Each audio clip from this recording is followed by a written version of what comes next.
Jai Radha Madhava Kunja Bihari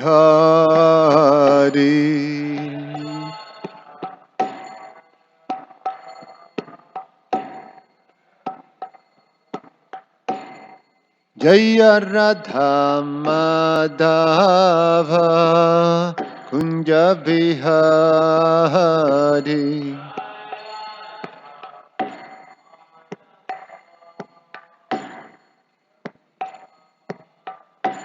Jaya Gopi Jana Vallabha Girivaradhari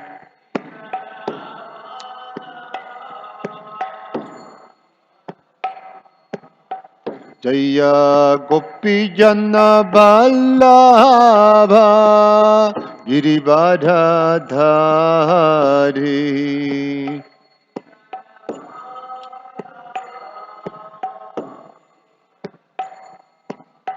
Jashodanandana Braja Jana Ranjana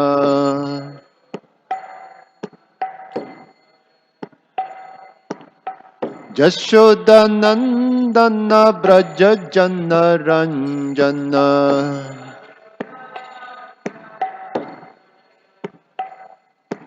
Jamuna Tira Vanachari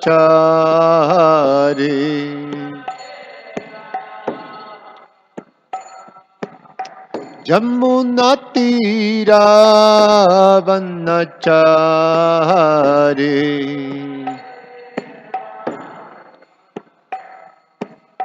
Jaya Radha Madhava Kunja Bihari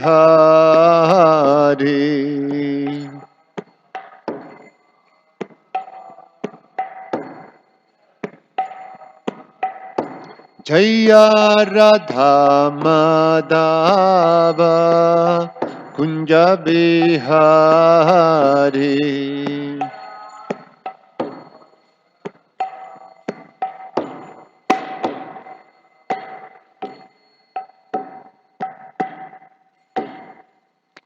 Jayam Vishnupad Paramahansa Parivrajagacharya Ashtotarashata Shishimat His Divine Grace A.C.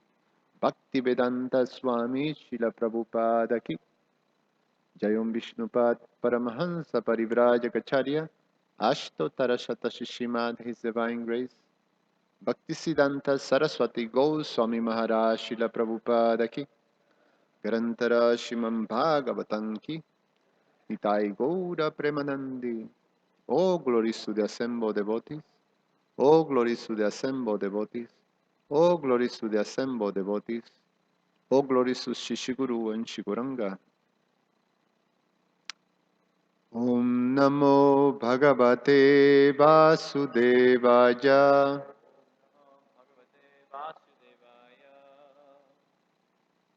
Om Namo Bhagavate Vasudevaya. Om Namo Bhagavate Vasudevaya.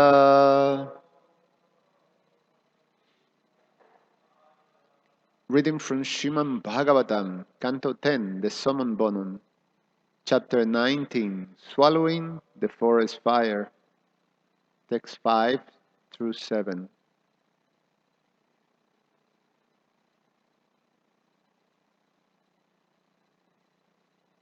Text number 5.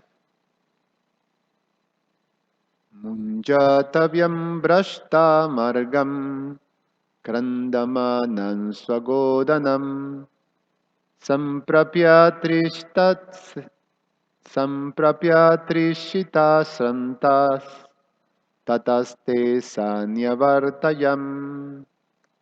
Translation. Within the Munja forest, the cowherd boys finally found their valuable cows, who had lost their way and were crying. Then the boys, thirsty and tired, herd the cows onto the path back home. Text number 6. ta ahuta bhagavata mega gambhira jagira swanananidanan srutva pratinedu praharshita. Translation. The Supreme Personality of Godhead called out to the animals in a voice that resounded like a rumbling cloud. Hearing the sounds of their own names, the cows were overjoyed and called out to the Lord in reply. And today's verse in the board. Tata samantat Tata saman Tata samantadavadem Tata samantadavadu meketur.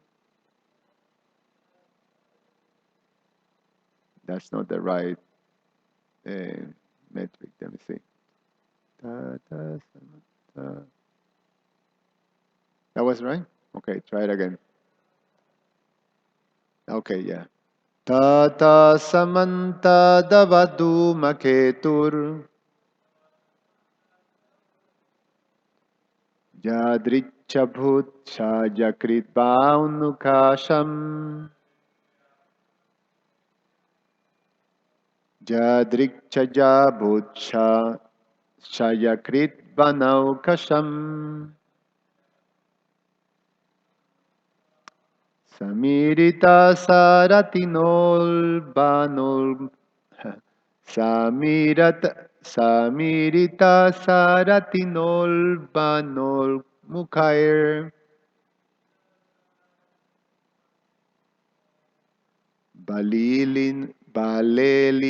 balelihanastirajagamam maham. Tata samantadavaden maketur jadrichabu jadrichajat jadrichaja bhut shakrit vaunakasham. Samirita saratinol banol mukair balelihanastirajagamam maham. Tata samantadavane davadu me Tata samantadavadu maketur jadrichaja bhud shakrit vanokasham. Samirita saratinol banol mukair balelihanastirajagamam maham.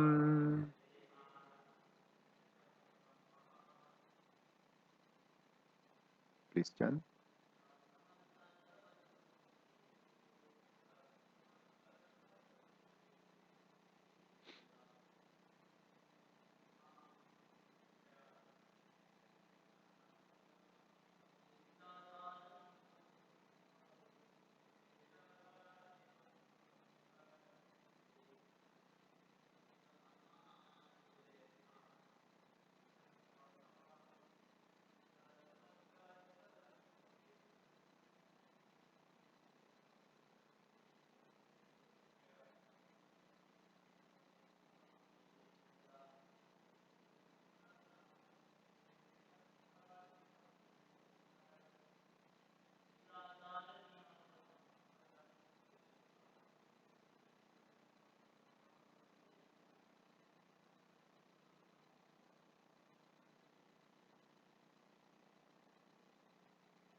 Tataha, then, samantat, on all sides, davadhumeketu,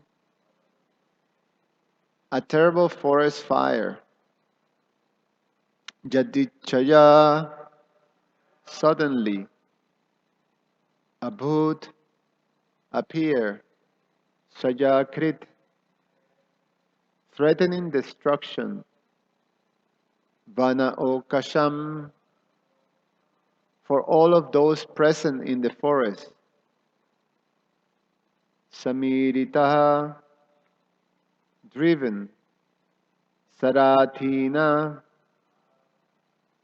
by its chariot driver, the wind, Ulbana, terrible, Ulmakai, with meteor-like sparks, Bilelihanaha, licking, Stirajagamam, all moving and non-moving creatures. Mahan, very great. Translation and purport by the disciples of His Divine Grace A.C. Bhaktivedanta Swami Srila Prabhupada Ki. Suddenly a great forest fire appeared on all sides, threatening to destroy all the forest creatures. Like a chariot driver, the wind swept the fire onward, and terrible sparks shot in all directions. Indeed, the great fire extended its tongues of flames towards all moving and non-moving creatures. Purport.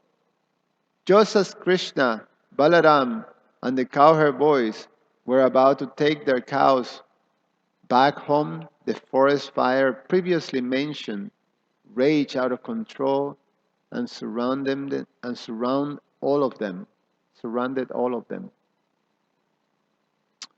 Jnana Timirandasya Jnananjana Shalakaya Chakshur Ummilitam Yena Tasmai Sri Gurave Namaha Namo Vishnupadaya Krishna Prasaya Bhutale Srimate Ramapad Swami Namo Vishnupadaya Krishna Prasaya Bhutale Srimate Bhaktivedanta Swamin Iti Namine Namaste Saraswate Deve Gauravani Pracharine Nirveshesha Shunyavadi Pashatyade Chatarine Vanchakalpatarubhyasha Kripa Sindhu Vyaevacha Patitanam Pavanebhyo Vaishnavebhyo Namo Namaha.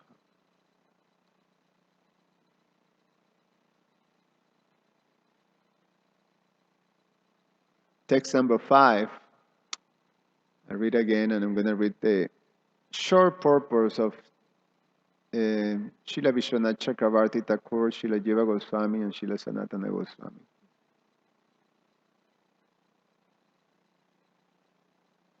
Text number 5. Within the Munja forest, the cowherd boys finally found their valuable cows who had lost their way and were crying.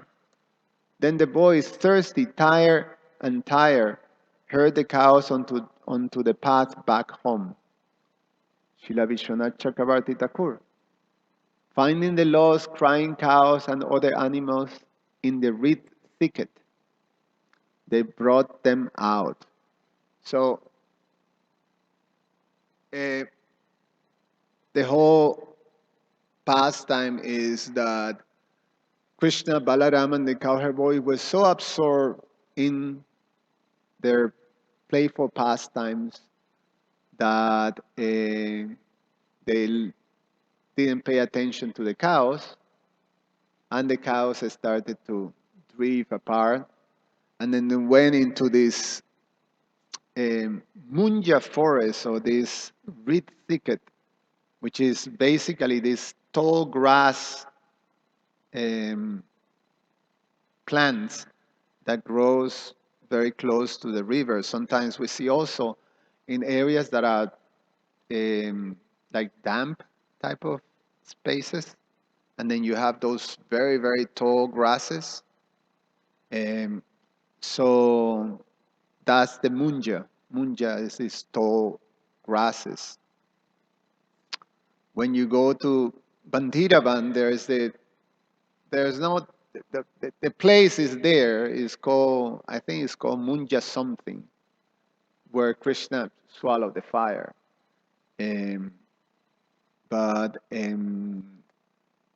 Yes, so The cows drifted into this forest of grasses, tall grasses, and they got lost. So, sometimes these grass forests, they go for, quite a distance. It becomes almost like a, how you call that? Where, you go into a labyrinth. Yes. Um, so they couldn't find an exit. And they were very distressed, the cows. And the cowherd boys were very distressed. Everybody was very distressed, but finally they found the cows who were crying uh, in this munja forest of this reed thicket. And they were able to bring them out.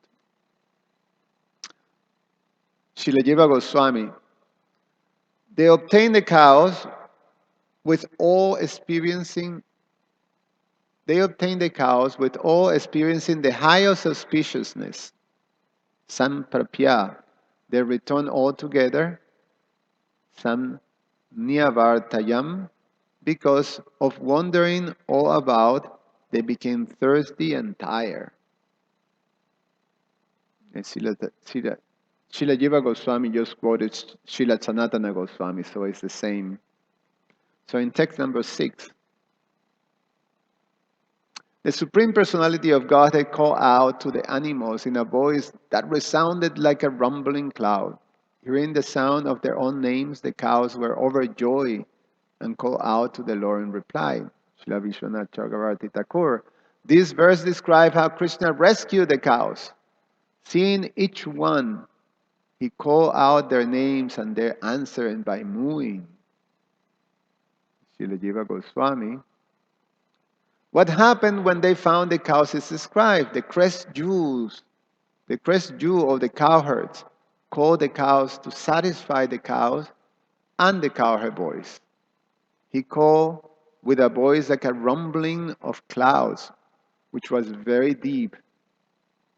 The word Gambhira described primarily a deep hole in the ground, but that word was applied to Krishna's voice. By analogy, indicates the deep water in that deep hole from which the sound rising is deep in tone. The sound of the cloud is similarly deep. The voice of the Lord was similarly in tone. He called the cows individual names in that deep voice with a sweet tone. Hearing that, the cows were blissfully and made sounds in reply. Srila Sanatana Goswami. So Srila Jiva Goswami quotes a lot of Srila Sanatana Goswami, so it's the same.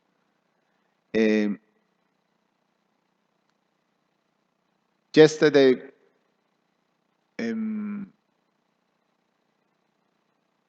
Keshava Kishore was recalling hearing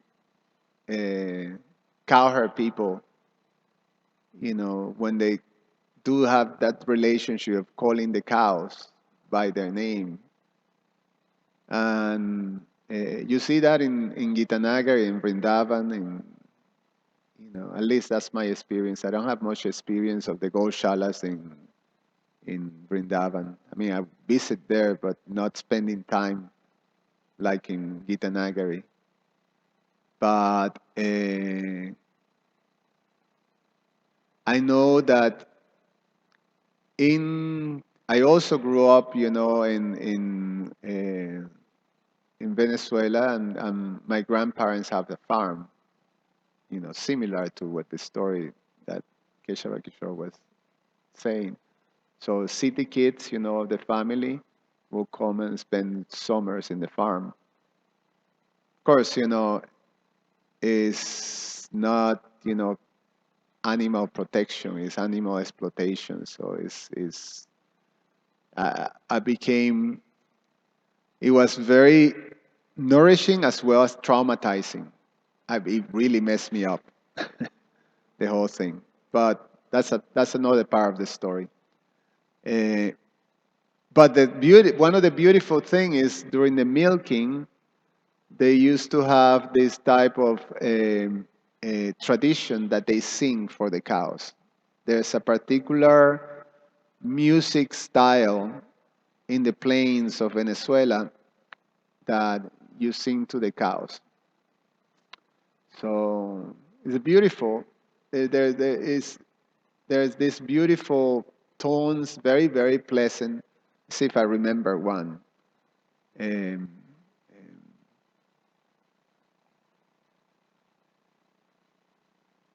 say this cow, which name was Mariposa, which means butterfly.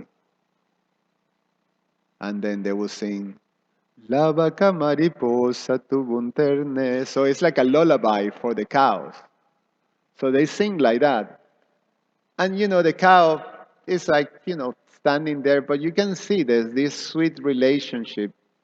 It seems that it happens naturally in all cultures, that the cow herd have this relationship with the cow, especially when they go and milk them.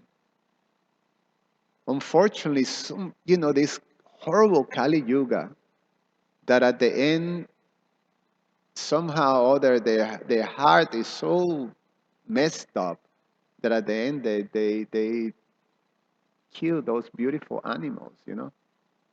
So anyway, but the point is that this natural connection that is there in terms of the calling the names of the cows and the cows, responding very peacefully and like that. It's a beautiful thing. So in the culture of Krishna consciousness, in the culture of Krishna, um, the culture that Govinda has given us is of cow protection, and then that beautiful relationship is totally experienced.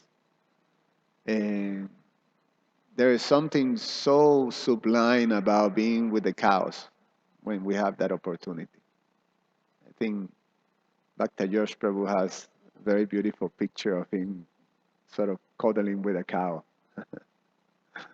Nice. Um, I was even told that, you want to save yourself of your bald head, you allow a cow to lick your head. Some of those says like that. I didn't try, so that's why I lost my thing. So yeah, so there's this beautiful natural relationship, and in this case, Krishna calls the cows, and the cows immediately become static, and they start to move in return. Krishna calls all the cows by name individually. And in text number 7, suddenly a great forest fire appeared on all sides, threatening to destroy all the forest creatures like a chariot driver.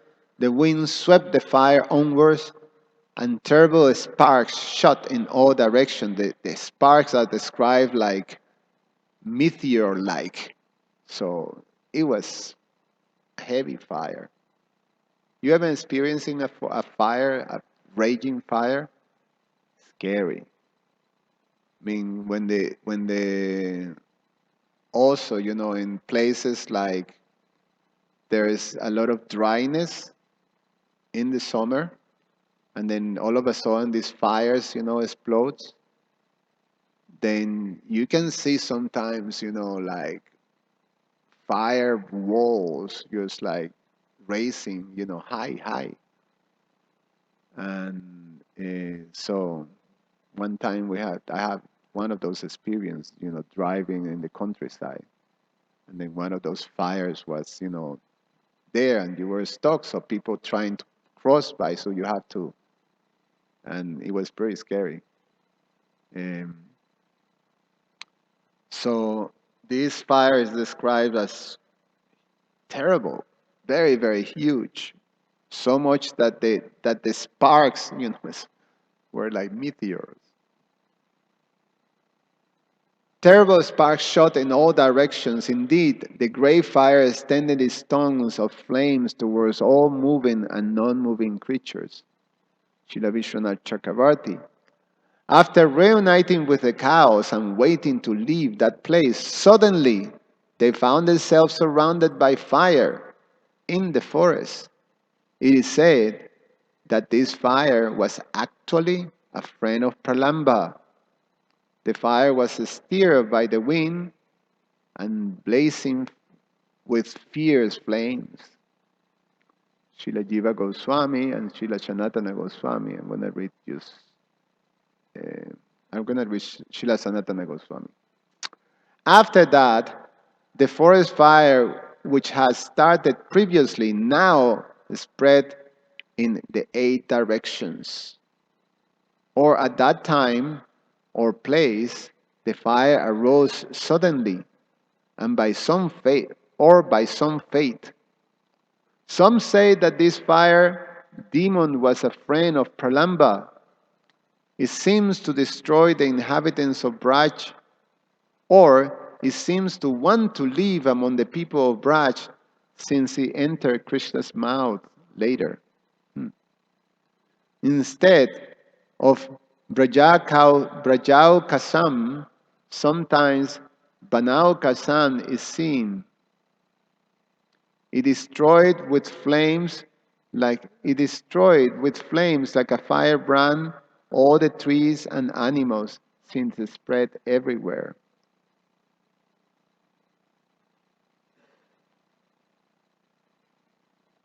So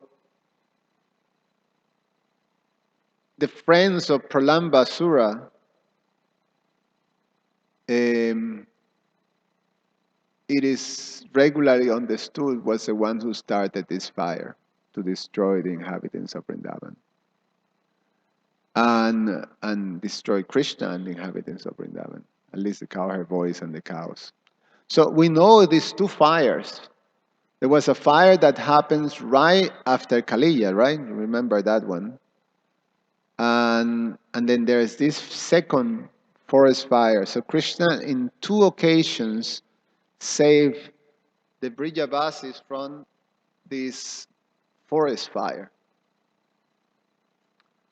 And yesterday, Harishan Prabhu was mentioning that what Srila Bhaktivinoda Thakur explains about these fires. And specifically, this second fire refers to the obstacle, or is the actions of atheistic people that disturb the religious practices, principles, and activities of religion people.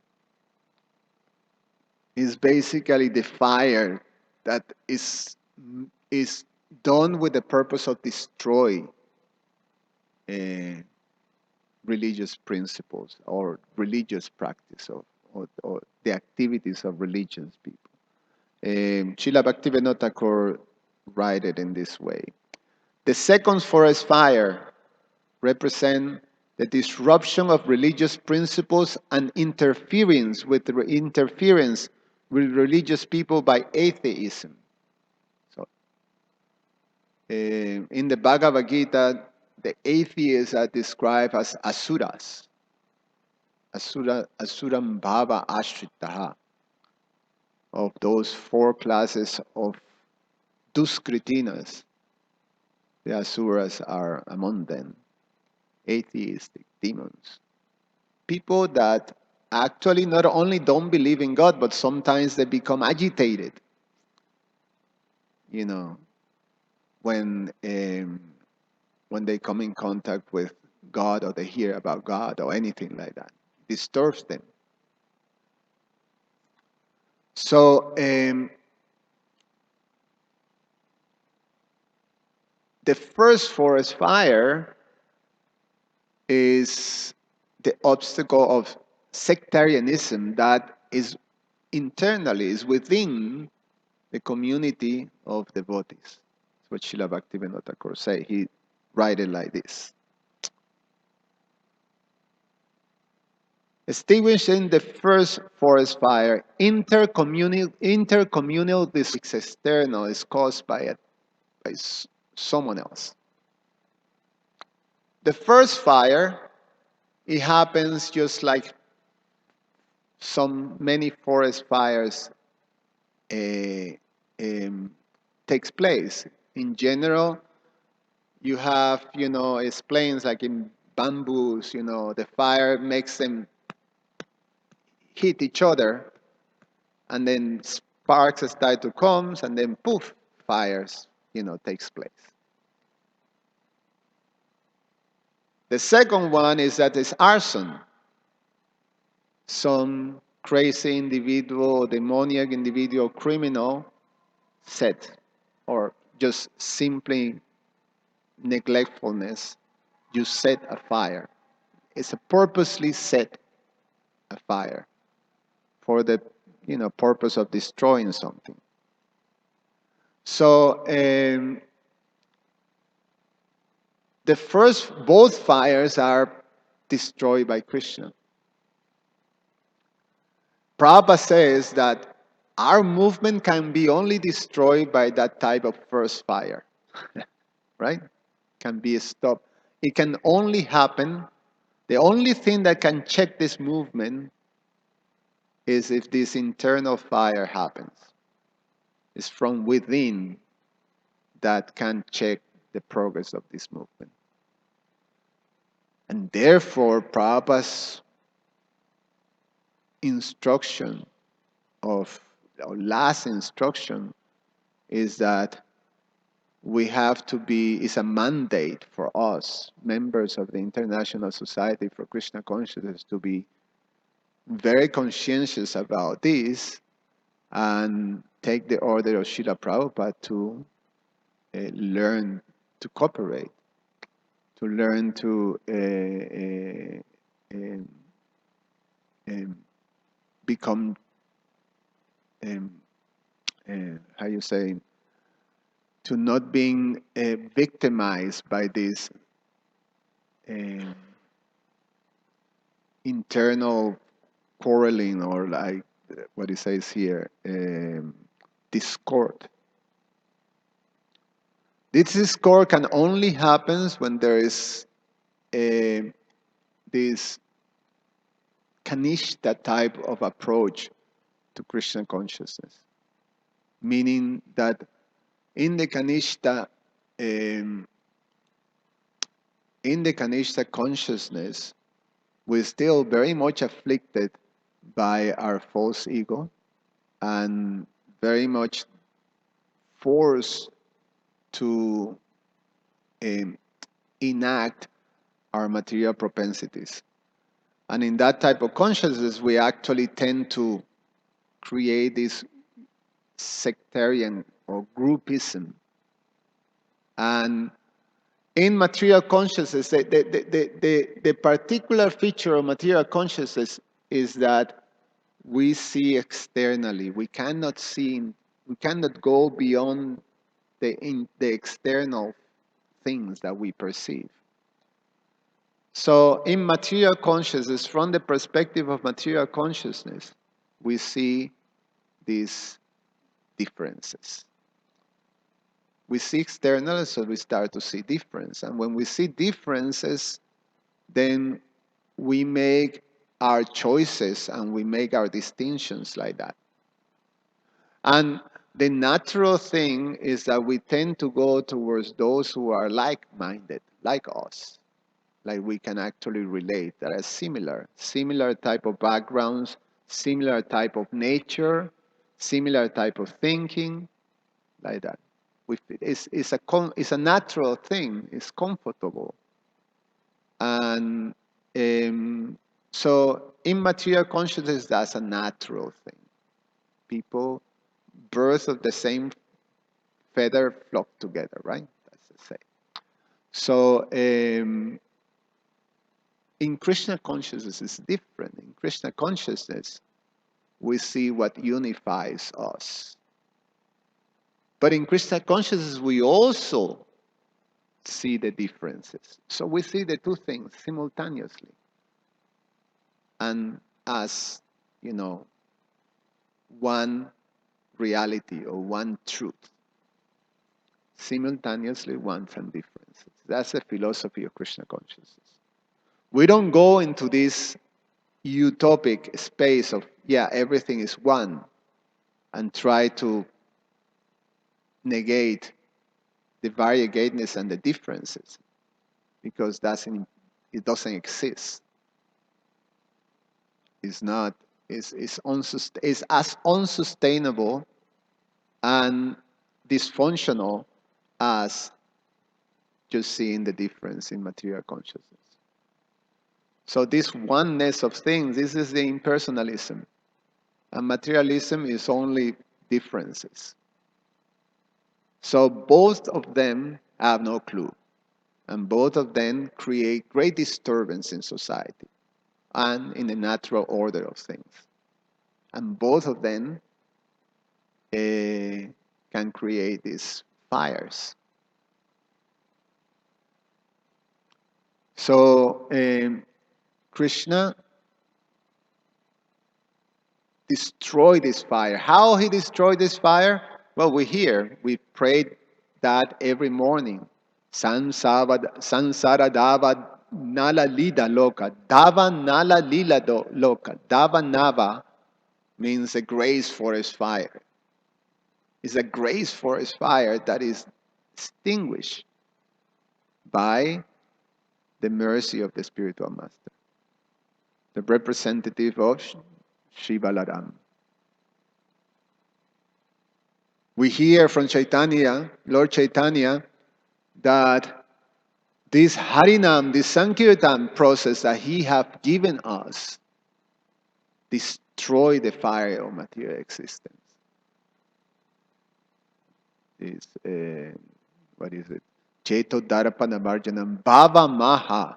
This Bhava Maha, Maha, great forest fire, Bhava Maha, Dava Agni, Nirvapanam, extinguish it, destroy it. So this internal, we become protected from this internal fire by Krishna's process of Sankirtan Yagya, by the process of Krishna consciousness, by following the instructions of the spiritual master. The fire created by demons is a different thing. And that one, the devotees will naturally, immediately call up to Krishna, unifying. And Krishna immediately responds. Sometimes we see, I mean, there are certain places in which devotees are experiencing the harassment of very demoniac people. Remember back in the 90s how devotees from the Soviet Union were being hurt. Actually, literally, in places, even those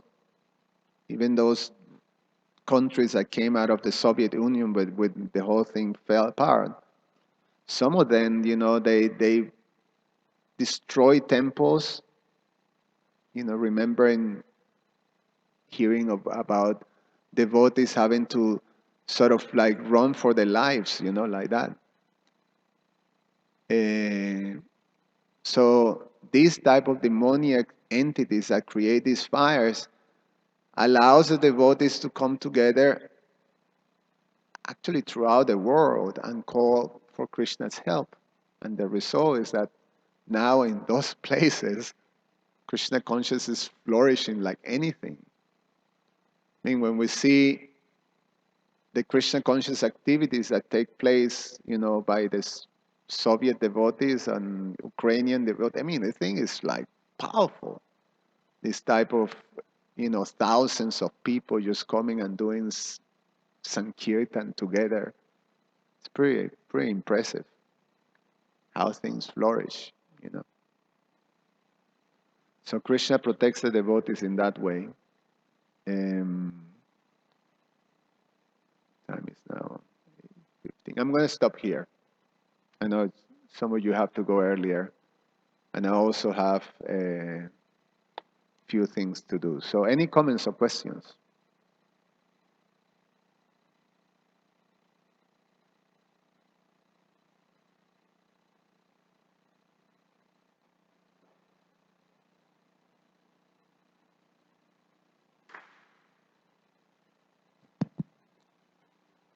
Hare Krishna.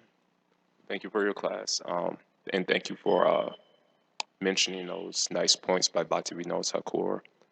Internal fire within one's own religious community and external fires outside of one's religious communities. Um, as far as internal fires is concerned, since you mentioned that point, there's maybe you could check out this verse. It's a nice purport by Prabhupada's disciples in the 11th canto. I looked it up. 11th canto, chapter 7, verse 45. In that purport, Prabhupada's disciples mentioned that to carelessly approach a Krishna consciousness person is like carelessly approaching fire. And we see internal, like there's a phrase that says, familiarity breeds contempt. And generally speaking, and also kind of Hadi Shamprabhu mentioned this point the other day, rules and regulations make relationships respectful.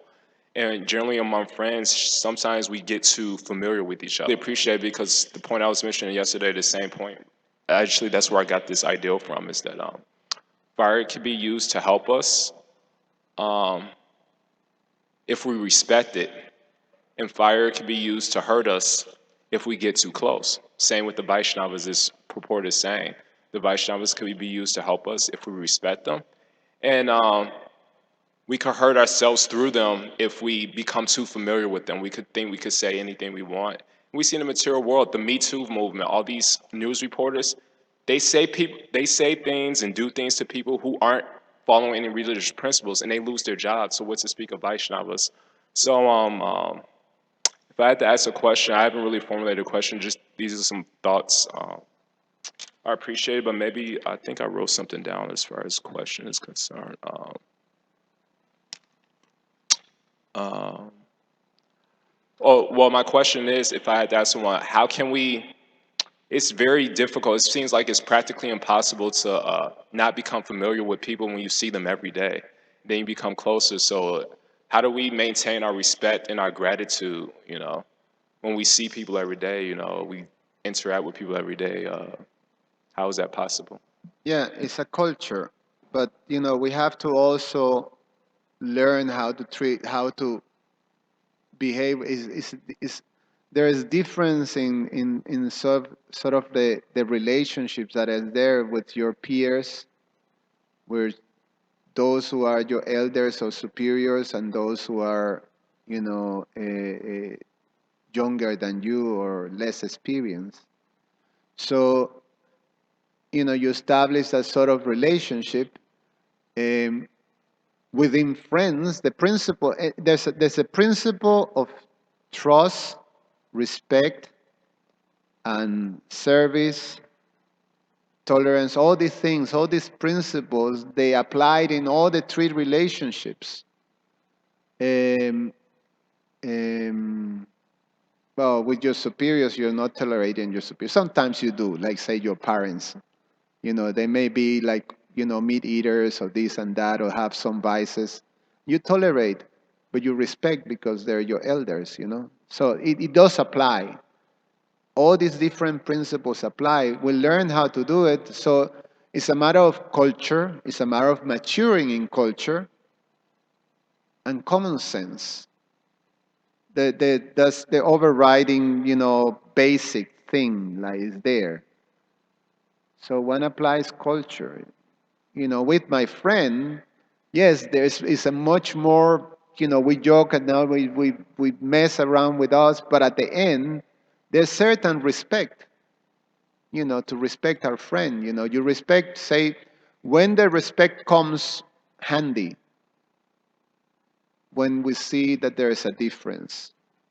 So sometimes with my friend may see things different than me, or he may have, this particular propensity or this type of thing.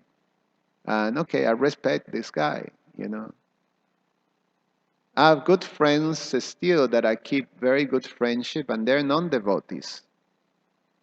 You know, uh, they respect me, they know I'm a devotee, and they appreciate me as a devotee. And they say, and I respect them for what they are. They're good people. I mean, that's in my, so uh,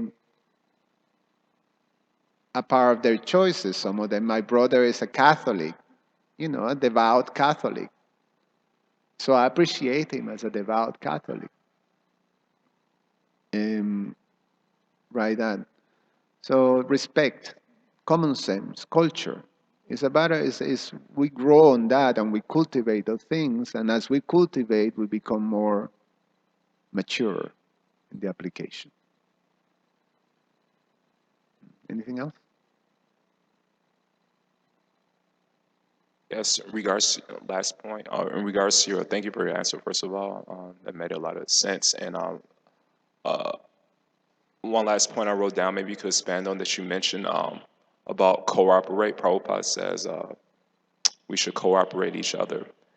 And the famous pastime where Bhakti Tirtha Swami, he was, when he first came in the movie, I think they were trying to do some program in the urban areas or something. He was working with some of Prabhupada's disciples at the time, and he went to Bhakti. Srila Prabhupada says, Prabhupada, there's prejudice in your movement. Everything's nice about your philosophy, but there's prejudice. And Prabhupada says, he gave a very nice answer. He's like, oh, if they're treating you like you're the body, then they're nonsense. So Bhakti Tirtha Swami's like, I knew it. But then Prabhupada says, if you're disturbed by it, that means you're also nonsense because you think you're the body also. And so my question is that uh, in the Chaitanya Bhagavat, the third part, Anshakand, chapter 9, in the last part mentions the pastime Brigu Muni. Brigu Muni purposely disrespected his superiors. But it's actually described that the Lord forced him to disrespect his superiors to teach a certain lesson. And it says in that pastime that anyone who criticizes Brigu Muni, thinking him to be disrespectful, not knowing the Lord's purpose, that person will be guilty of committing Vaishnava Parad. And that's what I kind of appreciate with the Bhakti Tirtha Swami. Maybe the Lord was teaching Bhakti Tirtha Swami a lesson through the devotees. And my question, and maybe you could explain about that, and also the difference between disagreeing with others and disrespecting others. Prahlad disagreed with Hiranyakashipu. My dear father, I disagree that you're God, but I wish you well. I wish everything, I wish you health. I wish you well. So sometimes devotees may take disagreeing as disrespecting, and then sparks fly. But how can we distinguish between when sparks potential sparks flies between maintaining your own principles of Krishna consciousness that you have faith in at this moment, and trying to maintain your relationships with other Vaishnavas who disagree with you, and they may potentially think it, oh, you're disrespecting me. So I'm not sure if that was clear, but Yeah, it's generally, these are the internal conflicts that we have. And in general, it's natural that things happens, in the community of devotees, and that is the is the how you say the the workshop for making us into Vaishnavas. To learn how to navigate in a space that is full of variegatedness. Like say, if we were not in Krishna consciousness, we definitely won't ever have the opportunity to intimately or sort of like more closely associate with so many different types of devotees. Most likely we associate, like I remember before being a devotee, all the people that I associate with was just artists. That's it. Business people, not much. Tech people, not much. Sport people, not much. Just artists. And that's my comfort area. So now the majority of my friends are business people and tech people and like that. Teachers. So and so it's a whole variety of them, and of complete different cultures, different propensities, different, this and that, and it is not easy at times, especially when you have to work close together in some similar project, or you're in the ashram. Usually, if you move in the ashram, then you have to live closely with a whole bunch of people that are different than then that's quite a test. Most devotees, at one point you have a conflict with someone. And then you learn because, both persons are trying to cultivate these qualities of devotee. And then you start to learn, you learn, you learn. So it's a matter of overcoming this kanishta space. And that's, we all meant to actually elevate ourselves or move towards, the higher, much higher spaces of Krishna consciousness. You move to the nishta space and then to the uttama space. That's what we meant for. So one time we will break through. We'll break through. All right. Thank you. Thank you. Grantarashman Bhagavatam ki jai.